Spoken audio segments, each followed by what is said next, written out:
মানুষ নয়, গরু খাচ্ছে ওলকপি। বাম্পার ফলনের পরেও কাঙ্ক্ষিত দাম না পেয়ে সর্বশান্ত পাবনার ওলকপি চাষিরা। অস্বাভাবিক দরপতন ও ক্রেতা না থাকায় খেতেই নষ্ট হচ্ছে চাষিদের ওলকপি। তাই গরুকেই খাওয়ানো হচ্ছে ফেলে দেওয়া ওলকপি। মনে করেন বিক্রি 40,000 খরচ হয়, 10 টাকাও আমার ঘরে আসে। দাম না থাকার কারণে ফেলা দিচ্ছে, গরু খাওয়াচ্ছে। ওলকপি কাটি কাটি গরু খাওয়াচ্ছি, আমি খাওয়াইছি, আমার চাচারা খাওয়াইছে। চাষিরা জানান, প্রতি বিঘা জমিতে ওলকপি আবাদে 35 থেকে 40 হাজার টাকা খরচ হলেও তারা পাননি কাঙ্ক্ষিত দাম।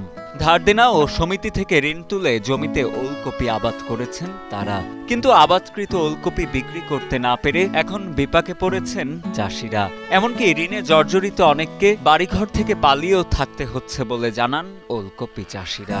চাষের থেকে শুরু করে এ পর্যায়ে মালটায় খরচ আছে মনে করেন 40 থেকে 42 হাজার টাকা বিঘি খরচ হয়ে গেছে অলরেডি। এখন মনে করেন আমি বেচার দরে একটা টাকাও কেউ দামও পাচ্ছে না, খাচ্ছে না। মূল কথা, এই ফসলটা কোনো দামে বাজারে বেচা যাচ্ছে না। কিস্তি তুলি ভুই খাজনা করা, আবাদ করা, বিচি কিনা, ওল পাটলি বা লাগানি সব কিছু করা।